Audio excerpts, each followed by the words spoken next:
नमस्कार दोस्तों, STD Chrome channel में आप सभी का स्वागत है। आज से हम लोग जो है मध्यकालीन भारतीय इतिहास को पढ़ेंगे।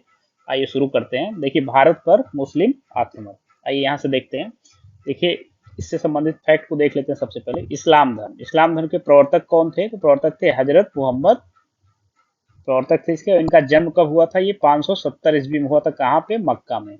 ये प्रश्न आपसे पूछा जा सकता है। प्रवर्तक कौन थे इस्लाम धर्म के? तो हजरत मोहम्मद थे। जन्म 570 ईस्वी में हुआ था। कहाँ पे? मक्का में हुआ था। हजरत मोहम्मद की मृत्यु कब हुई थी? ये कब हुई थी? 632 ईस्वी में हुई थी। भारत का नाम हिंदुस्तान रखा कौन? ईरानियों ने। तो भारत को हिंदुस्तान कौन बोलता था? ये ईरानी बोलते थे। यूनानी भारत को क्या कहते थे? तो इसको इंडिया बोलते थे। यूनानी भारत को क्या बोलते थे? इंडिया बोलते थे। हिंदू शब्द सर्वप्रथम प्रयोग किया कहाँ? किसने किसने किया था? अरबों ने। तो ध्यान ये रखना कि हिंदू शब्द का प्रयोग सर्वप्रथम कौन किया था? ये अरबों ने किया था। लेकिन अगर हिंदुस्तान नाम भारत का कौन रखा, ये पूछेगा तो कौन किया था? ईरानियों ने। और इंडिया कौन बोलते थे? तो ये यूनानी बोलते थे। इसके बाद देखिए क्या है। भारत पर प्रथम सफल मुस्लिम आक्रमण। तो भारत पर जो प्रथम सफल मुस्लिम आक्रमण था वो कब हुआ था? ये 712 ईस्वी में हुआ था। और कौन किया था? तो मोहम्मद बिन कासिम किया था। तो पहला सफल मुस्लिम आक्रमणकारी कौन था? ये मोहम्मद बिन कासिम था। और ये कब किया था? 712 में किया था। फिर नेक्स्ट प्रश्न देखिए, इसी से रिलेटेड है। 712 ईस्वी में सिंध को विजित करने वाला आक्रमणकारी कौन था? तो ये मोहम्मद बिन कासिम था। मतलब जो प्रथम सफल आक्रमण था 712 ईस्वी में मोहम्मद बिन कासिम का, तो ये किसको जीता था? ये सिंध को जीता था। अरब आक्रमण के समय सिंध का शासक कौन था? तो जब ये मोहम्मद बिन कासिम जो है 712 में आक्रमण किया था, तो उसमें शासक कौन था सिंध का? दाहिर था। अब नेक्स्ट देखिएगा। पहले नीचे देख लेते हैं, फिर ऊपर हम लोग देखेंगे। देखिए, महमूद गजनवी, ये बहुत फेमस जो है मुस्लिम आक्रमणकारी शासक था। इसको देख लेते हैं। तो गजनी का शासक ये कब बना था? महमूद गजनवी गजनी का शासक था। और कब बना था? 998 ईस्वी में बना था। यह शिक्षित था, शिक्षित एवं सुसभ्य था। तो इसको देखिए, शिक्षित तो आप मान सकते हैं, सुसभ्य अरब कंट्रीज के हिसाब से आप देख सकते हैं। लेकिन अगर भारतीय परंपरा के हिसाब से हम देखेंगे तो सुसभ्य नहीं कर सकते, क्योंकि ये क्या था? आक्रमणकारी था। और जहां भी आक्रमण करता था वहां क्या करता था? लूटपाट करता था। इसके बाद आगे देखते हैं। विद्वानों एवं कलाकारों का सम्मान करता था। तो एक इसकी अच्छाई ये थी कि विद्वानों एवं कलाकारों के क्या करता था? सम्मान करता था। चांदी के सिक्के, चांदी के सिक्के इसने जारी किया। और संस्कृत संस्कृत मुद्रा लेख युक्त थे। इसने जो चांदी के सिक्के जारी किए थे वो क्या थे? संस्कृत मुद्रा लेख युक्त थे। तो भारत पर यह आक्रमण देखिए कब करता है। इसकी भारत पर आक्रमण की हिस्ट्री देख लेते हैं। तो 999 ईस्वी से लेकर 1027 ईस्वी तक ये कितनी बार? कुल 17 बार इसने भारत पर आक्रमण किया हुआ था। इसका उद्देश्य क्या था भारत पर आक्रमण करने का? तो एकमात्र उद्देश्य इसका क्या था? लूटपाट करना। तो क्या उद्देश्य था? लूटपाट करना। 1026 ईस्वी में इसने क्या किया था? सोमनाथ मंदिर की लूट की थी। और 1019 से 1020 के बीच इसने आक्रमण किया था। कहाँ पे? चंदेलों पर आक्रमण किया था, प्रथम आक्रमण। और उसमें तत्कालीन शासक चंदेल शासक विद्याधर थे। अपने वंश का सर्वाधिक सत्शाली शासक था विद्याधर, जो अपने वंश का सर्वाधिक सत्शाली शासक था चंदेल वंश का। इसके बाद देखिए, इसके इतिहासकारों में देखते हैं। दरबारी इतिहासकार कौन था इसका? तो उतबी। ये पूछा जाएगा कि महमूद गजनवी का दरबारी इतिहासकार कौन था, तो उत्तर क्या हो जाएगा? ये उतबी हो जाएगा। इसने कौन सी पुस्तक लिखी थी? किताबुल यामनी। क्या नाम था? किताबुल यामनी। और दूसरी पुस्तक थी तारीख यामनी। तो देखिए, दोनों में क्या है? यामनी यामनी आ रहा है, तो आप इससे रिलेट करके रखेंगे। किताबुल यामनी और तारीख यामनी। और लिखा कौन था? उद्बी। और था क्या? ये दरबारी इतिहासकार था। इसके बाद देखिए, दरबारी विद्वान। तो देखिए, दोनों में अंतर है, दरबारी इतिहासकार और दरबारी विद्वान में। यहाँ पे क्या है? इन दोनों में अंतर है। विद्वान कौन कौन थे? अलबरूनी था। उसके बाद कौन था? बैहाकी। तो बैहाकी क्या था? इसने तारीख सुबुक्तगीन का लेखक था। ये एक उजारी विद्वान था, ये फारस का कवि था। और तुसी एवं उनसुरी ये भी विद्वान थे। ये खुरासानी विद्वान थे। उसके बाद असजदी और फारूकी, ये भी इसके दरबारी विद्वान थे। अब यहाँ पे देख लेते हैं अलबरूनी के बारे में लिखा हुआ है, जिसका जन्म, ये तो कि फेमस विद्वान था उस टाइम का। तो इसका जन्म कब हुआ था? ये 973 ईस्वी में हुआ था। संस्कृत का ज्ञाता था। पुराणों का अध्ययन करने वाला प्रथम मुसलमान था। तो अलबुर्नी ऐसा मुसलमान था जिसने सबसे पहले क्या किया था? पुराणों का प्रथम मुस्लिम था जिसने पुराणों का क्या किया था? अध्ययन किया था। इसने पुस्तक लिखी तहकीके हिंद, या किताबुल हिंद जिसको बोलते हैं, तहकीके हिंद। अरबी भाषा में लिखा था। ध्यान रखने की बात है, ये बहुत फेमस किताब है। इससे तत्कालीन भारत की स्थितियों का क्या है? पता चलता है। ये कहाँ का निवासी था? पूछ सकता है प्रश्न। खीवा देश का निवासी था। और 11वीं सदी में महमूद गजनवी के साथ भारत आया था। तो ये हम लोग अभी देख चुके हैं कि दरबारी विद्वान था किसका? महमूद गजनवी का। ये इतिहासकार के साथ साथ क्या था, खगोल विज्ञान, भूगोल, तर्कशास्त्र, औषधि विज्ञान, गणित और धर्म एवं धर्मशास्त्र का क्या था, ज्ञाता था। एक और देखिए शासक है, इख्तियारुद्दीन मोहम्मद बिन बख्तियार खिलजी। ये क्या क्या था, ये बंगाल विजय किया था और बिहार विजय किया था। तो जब बिहार की विजय कब किया था, 1193 से 1202 ईस्वी के बीच किया था। और यही था बख्तियार खिलजी जो था, पूरा नाम इसका देखिए क्या, इख्तियारुद्दीन मोहम्मद बिन बख्तियार खिलजी, शॉर्ट में इसको बख्तियार खिलजी भी बोलते हैं। इसी ने क्या किया था, नालंदा एवं विक्रमशिला विश्वविद्यालय को क्या किया था, इसने नष्ट किया था। और राजधानी, जब बिहार विजय किया तो राजधानी, बिहार की राजधानी उसमें उदंतपुर थी, उस पर कब्जा कर लिया था। फिर इसने बंगाल पर आक्रमण किया 1198 में, 1203 के बीच इसने कहाँ पर आक्रमण किया था, बंगाल पर। और बंगाल के तत्कालीन शासक लक्ष्मण सेन थे, बिना युद्ध किए भाग गए और पूर्वी बंगाल में जाकर उन्होंने शरण लिया था। और लखनऊ राजधानी थी, जिसपे क्या किया, ये जो है इसने कब्जा कर लिया था, लखनऊ को राजधानी घोषित किया था कब्जा करके। इसके बाद फिर आगे देखिए, इसके बाद जो आता है ये मोहम्मद गोरी का काल आता है। मोहम्मद गोरी का, इसके बारे में देख लेते हैं। तो मोहम्मद गोरी देखिए क्या है कि सबसे पहले जब ये आक्रमण किया था 1175 ईस्वी में भारत पर, तो कहाँ पे किया था, ये मुल्तान पर किया था। तो प्रथम आक्रमण ये भारत में कहाँ पे किया था, ये मुल्तान में किया था। ठीक है। इसके बाद देखिए 1178 ईस्वी में इसने गुजरात पर आक्रमण किया। तो जब ये गुजरात पर आक्रमण किया तो वहां पर भीम द्वितीय या मुर्राज द्वितीय थे। ठीक है। तो ये जो है, ये उसमें जब गुजरात पर आक्रमण किया था तो वहां के शासक भीम द्वितीय, मूलराज, या इनका नाम मूलराज द्वितीय भी था। और आबू पर्वत के निकट क्या है, युद्ध हुआ और गोरी की भारत में प्रथम पराजय हुई। तो जो भीम द्वितीय या मूलराज द्वितीय, इन्होंने क्या किया था, इसको मोहम्मद गोरी को पराजित किया था। तो भारत पर इसकी क्या है, प्रथम पराजय थी। इसके बाद देखिए 1191 ईस्वी में क्या हुआ था, तराइन का प्रथम युद्ध हुआ था।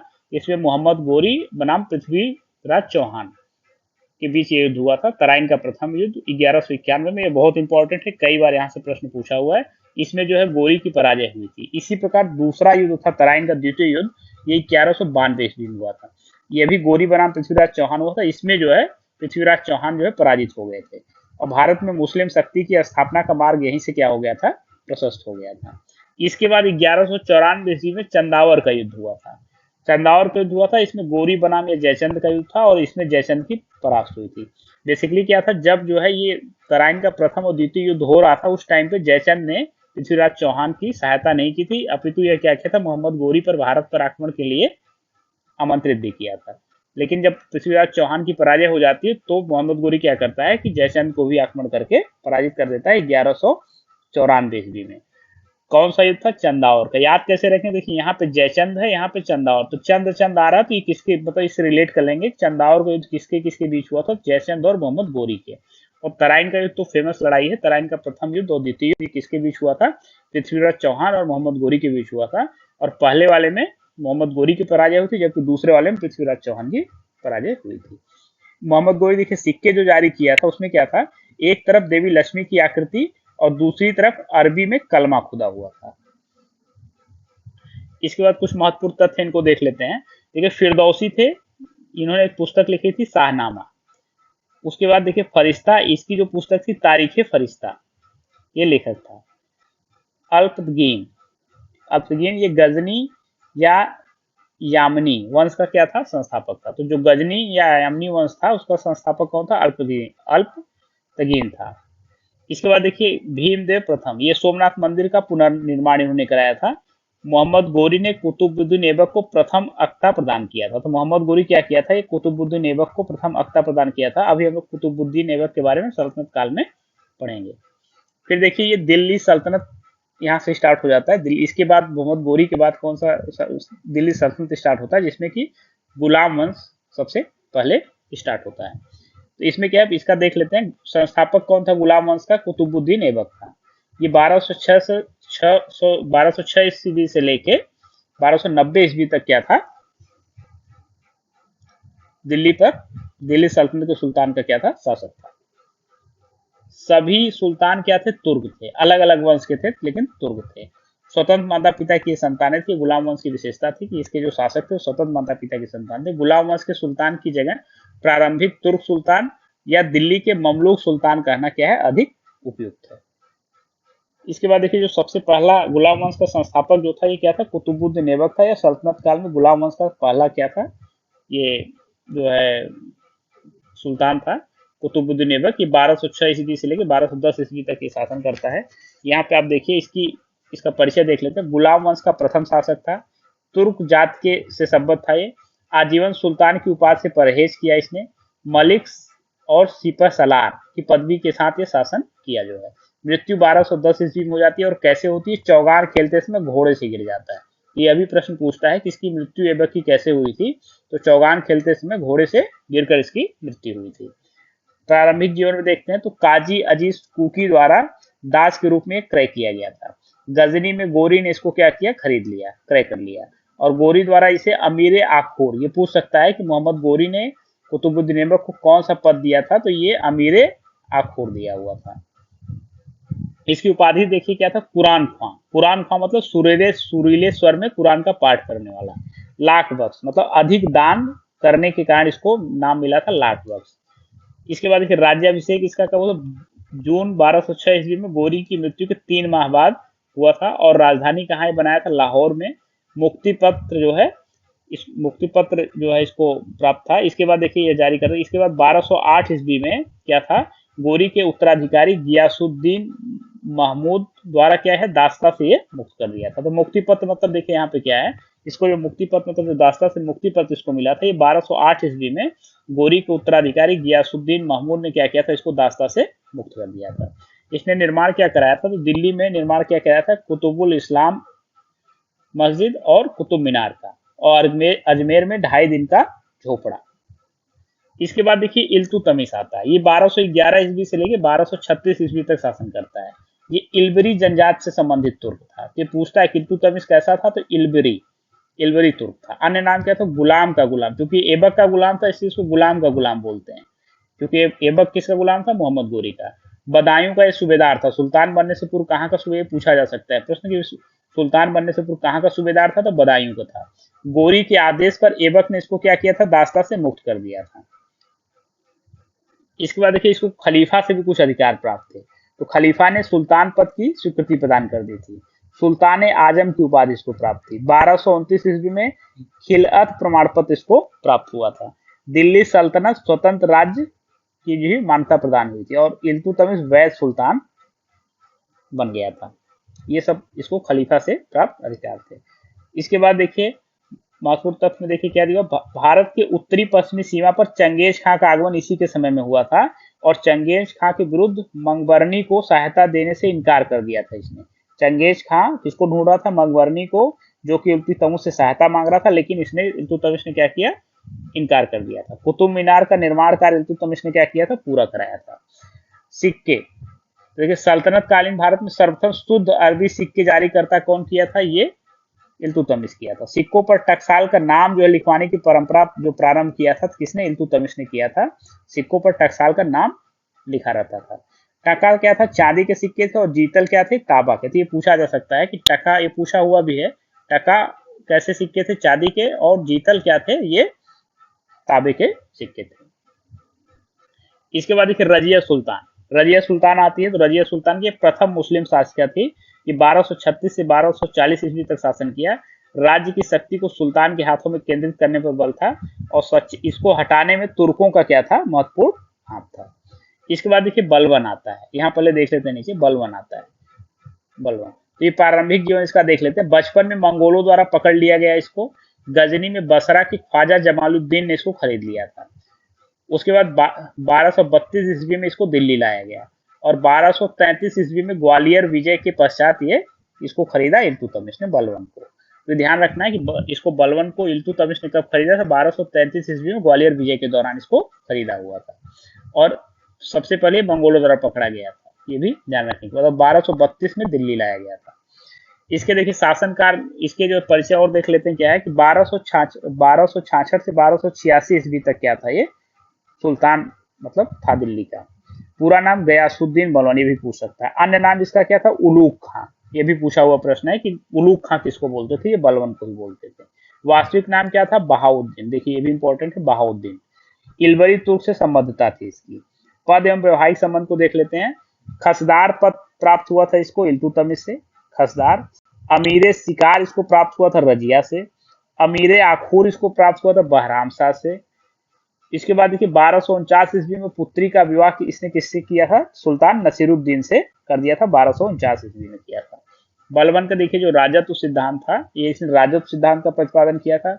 रक्त और बेसिकली राजस्व सिद्धांत में रक्त और लौह की नीति का प्रतिपादक था।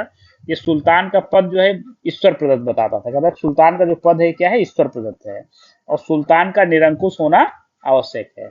सिजदा एवं पैबोस की रीतियां इसने प्रारंभ कराई थी। तो कौन सी नीतियां प्रारंभ कराई थी? सिजदा एवं पैबोस की। इसके बाद देखिए बलबन के विचार को देख लेते हैं। ये बोलता था राजा धरती पर क्या है? ये क्या है? नियामत खुदाई। नियामत खुदाई क्या है? नियामत खुदाई है। ये क्या है? ईश्वर का प्रतिनिधि है। मतलब ये कहता था सुल्तान किस धरती पर क्या है? ईश्वर का प्रतिनिधि है। राजा को बताता था जिल्ले अल्लाह या जिल्ले इलाही, ईश्वर का प्रतिबिंब। मान मर्यादा में राजा का क्रम पैगंबर के बाद। ये बोलता था कि मान मर्यादा में राजा का जो क्रम है वो किसके बाद है? पैगंबर के बाद है। संस्थापक क्या था? राजत्व संबंधी सिद्धांत का। दिल्ली का प्रथम सुल्तान था जो राजत्व संबंधी सिद्धांत का क्या था? संस्थापक इसने किया हुआ था। बुगरा खां इसका पुत्र था, को सलाह दिया कि सुल्तान का पद निरंकुशता का सजीव प्रतीक है। इसके बाद देखिए, इसके बाद क्या होता है? खिलजी वंश प्रारंभ होता है। तो यहाँ तक गुलाम वंश था। अब कौन सा वंश आ जाता है सल्तनत काल में? खिलजी वंश। तो खिलजी वंश की स्थापना कौन किया था? जलालुद्दीन खिलजी ने किया था 1290 ईस्वी में। कौन किया था? जलालुद्दीन खिलजी ने 1290 ईस्वी में। राज्याभिषेक देखते हैं खिलजी वंश की स्थापना। इसके बाद ये राज्याभिषेक इसका 1290 ईस्वी में हुआ था। अलाउद्दीन को अमीर तुजुक, तो ये जलालुद्दीन खिलजी जो क्या था, इसने अमीर तुजुक का पद दिया था किसको? अलाउद्दीन खिलजी को। और पुत्री का विवाह किया था किससे? अलाउद्दीन से। आदर्श इसका क्या था? उदार निरंकुश था। बेसिकली ये अलाउद्दीन का क्या था? ये चाचा था। जलालुद्दीन खिलजी जो है अलाउद्दीन का क्या था? चाचा लगता था। इसके बाद देखते हैं अलाउद्दीन खिलजी आता है। तो अलाउद्दीन खिलजी को देख लेते हैं। ये प्रथम सुल्तान था जिसने क्या किया? भूमि की पैमाइश कराकर लगान की वसूली की। तो ये अलाउद्दीन खिलजी प्रथम सुल्तान था जिसने क्या किया था? भूमि की पैमाइश कराकर लगान की वसूली प्रारंभ की। अगर ये प्रश्न आता है तो ये इंपॉर्टेंट है। परंपरागत लगान अधिकारियों से क्या किया था? खुद, मुकद्दम और चौधरी, ये सब थे परंपरागत लगान अधिकारी। इनसे क्या किया था? लगान वसूल करने का अधिकार छीन लिया। सारे विशेषाधिकार इनके समाप्त कर दिए और इनकी भूमि से भी कर लेना प्रारंभ कर दिया। उन उन सभी व्यक्तियों से भूमि छीना जिन्हें वह मिल्क मतलब क्या था? राज द्वारा प्रदत्त संपत्ति, इनाम, इंदरात या पेंशन या वक्फ धर्मात प्राप्त हुई जो भूमि के रूप में प्राप्त थी। परिणाम स्वरूप क्या? खालसा भूमि में वृद्धि हुई। तो खालिसा भूमि, तो खालिसा भूमि क्या थी? ऐसी भूमि थी जिसका राजस्व किसके लिए जो है निश्चित रहता था? ये सुल्तान के लिए। मतलब इसका राजस्व जो खालिसा भूमि से जो राजस्व प्राप्त होता था वो किसको मिलता था? सुल्तान को। तो इसने किया क्या था? जो परंपरागत लगान अधिकारी थे खुद, मुकद्दम और चौधरी, इनसे लगान वसूलने का अधिकार छीन लिया, उनकी भूमि भी ले लिया। इसके बाद अन्य व्यक्ति जिनको राज्य से भूमि प्राप्त, जैसे मिल्क, राज्य द्वारा प्रदत्त संपत्ति, इनाम, इंदरात या पेंशन के रूप में, या वक्फ धर्मात कार्य के लिए जो प्राप्त जमीनें थी वो भी क्या किया? इसने ले लिया। तो परिणाम स्वरूप क्या हो? खालिसा भूमि में क्या होगी? वृद्धि हो गई। इसके बाद देखिए अलाउद्दीन खिलजी के कुछ प्रमुख कार्य और क्या थे? तो बाजार नियंत्रण या मूल्य नियंत्रण प्रणाली इसने लागू किया था। बाजार नियंत्रण या मूल्य नियंत्रण प्रणाली। तो मलिक कबूल इसका मतलब इससे रिलेटेड था, बाजार नियंत्रण या मूल्य नियंत्रण प्रणाली से। साहना बाजार का अधीक्षक जो है ये मलिक कबूल को बनाया था। समस्त व्यापारियों पर नियंत्रण होता था मलिक कबूल का। और सफलता के लिए कुशल कर्मचारी इसने क्या किए थे? बाजार नियंत्रण प्रणाली सफलता के लिए कुशल कर्मचारियों की नियुक्ति किया था। इसके बाद ये घरी कर। घरी कर किस पे लगता था? घर एवं झोपड़ी पर लगता था। चराई कर क्या लगता था? दुधारू पशुओं पर लगता था। और रामचंद्र देव थे, ये देवगिरी के शासक थे जिसको पराजित किया था अलाउद्दीन खिलजी ने। तो बेसिकली इसकी तरफ से मलिक काफूर क्या किया था? ये युद्ध किया हुआ था इसमें। और राय रायन की उपाधि जो है अलाउद्दीन द्वारा किसको मतलब प्रदान किया गया था? ये राय रायन की उपाधि मलिक काफूर को प्रदान की गई थी। इसके बाद आप देखिए मलिक मोहम्मद जायसी। मलिक मोहम्मद जायसी, इन्होंने क्या किया था? पद्मावत की रचना किया हुआ था। और पद्मिनी, तो राजा की मृत्यु के बाद पश्चात क्या जौहर, मतलब रानी पद्मिनी ने क्या किया था? राजा की मृत्यु के पश्चात क्या किया था? जौहर कर लिया था। पद्मावत की रचना मलिक मोहम्मद जायसी ने किया था। इसी में इसका वर्णन, रानी पद्मावती का वर्णन जो है आता है। इसके बाद आप नेक्स्ट देखिए अलाउद्दीन खिलजी के और क्या विचार थे? धर्म पर राज्य का नियंत्रण स्थापित इसने किया था। धर्म पर राज्य का नियंत्रण स्थापित किया था। उलेमा वर्ग के प्रभाव से मुक्त था। उपाधि क्या थी? सिकंदर द्वितीय साने की। जफर खां भी इसको जो है उपाधि जफर खां भी। जफर खां क्या था? ये प्रसिद्ध सेनापति था और मंगोलों के विरुद्ध लड़ते हुए क्या होती इसकी मृत्यु हो गई थी। ठीक है। इसके बाद देखिए जो है दीवाने मुश्त खराज, इसने दीवाने मुश्त खराज जो है क्या किया था, ये स्थापना किया था। और इसका मुख्य उद्देश्य क्या था, एक शक्तिशाली और निरंकुश राज्य की स्थापना करना। तो दीवाने मुश्त खराज का उद्देश्य क्या था, ये स्थापना किया था अलाउद्दीन खिलजी ने। और मुख्य उद्देश्य इसका क्या था, एक शक्तिशाली और निरंकुश राज्य की स्थापना करना। इसके बाद देखिए जो है भूमि की पैमाइश के आधार पर लगान की वसूली किया था, ये हम लोग पहले ही देखे थे। ये पैसा पहला सुल्तान से भूमि की पैमाइश कराकर कर वसूल करता था। और उपज का 50% भूमि कर, जिसको खराज बोला जाता था, वसूल करता था। भूमि की वास्तविक आय पर राजस्व निश्चित करने वाला भारत का प्रथम मुस्लिम शासक थे, हम लोग देखे थे। मलिक काफूर के बारे में देखे, अलाउद्दीन खिलजी की गुजरात विजय के दौरान ये मलिक काफूर प्राप्त हुआ था। और अन्य इसका नाम क्या था, हजार या दिनारी, इसको बोलते थे हजार दिनारी, मलिक काफूर को।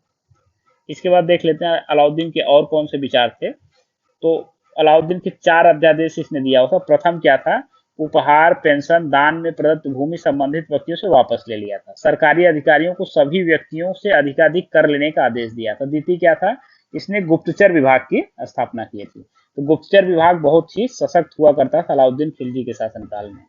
इसके बाद तृतीय क्या है, मादक द्रव्यों, शराब, भांग आदि के प्रयोग तथा जुआ खेलने पर पाबंदी थी।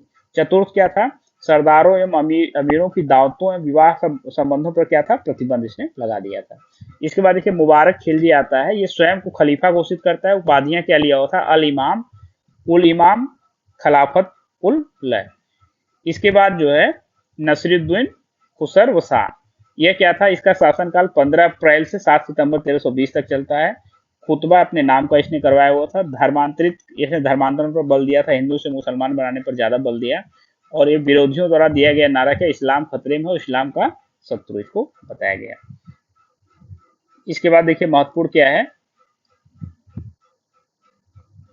इसको देख लेते हैं। 1306 ईस्वी के बाद अलाउद्दीन खिलजी के समय में दिल्ली सल्तनत एवं मंगोलों के बीच सीमा क्या थी, ये रावी नदी थी। जलालुद्दीन खिलजी ने अपना राज्याभिषेक करवाया अपूर्ण किलोखरी या किलूगढ़ी महल में। किलोखरी या किलूगढ़ी महल का निर्माता कौन था, कैकूबाद। गढ़मुक्तेश्वर की मस्जिद की दीवारों पर अपने शिलालेख में स्वयं को खलीफा का सहायक कौन बताया था, तो ये बलबन बताया था। बलबन के काल में 1279 ईस्वी में बंगाल में हुए एकमात्र विद्रोह का नेतृत्व कौन किया था, तुगरिल खां किया था, बंगाल के सूबेदार ने। अलाउद्दीन के प्रसिद्ध सेनापति जफर खां की मृत्यु कहाँ हुई थी, ये मंगोलों से लड़ते हुए हुई थी। सुलेमान और रानी सैबा के प्रेम प्रसंग का उल्लेख अपने ग्रंथ में कौन किया, तो ये अमीर खुसरो ने किया हुआ है। भूमि कर के उत्पादन का 50% तक निर्धारित करने वाला सुल्तान कौन था, तो अलाउद्दीन खिलजी था। और मोहम्मद बिन तुगलक है, ये बाद में हम लोग जो है मोहम्मद बिन तुगलक वंश में पढ़ेंगे। इसके बाद एक फैक्ट और देख लेते हैं, गोल गुम्बद से रिलेटेड फैक्ट देख लेते हैं। तो ये गोल गुम्बद क्या था, बीजापुर के मोहम्मद आदिल शाह का मकबरा था बेसिकली ये।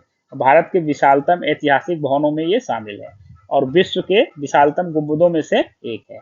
वाय भाग क्या है, ये प्याले की भांति और प्रत्येक कोनों पर कंगूरों की व्यवस्था है। इसके बाद देखिए जो है तुगलक वंश स्टार्ट हो रहा है, इसको हम लोग नेक्स्ट वीडियो में देखेंगे। अगर अभी तक आप लोग चैनल को सब्सक्राइब नहीं किए हैं तो सब्सक्राइब कर लीजिए, जिससे कि समय पर आपको वीडियो की नोटिफिकेशन मिल सके। धन्यवाद।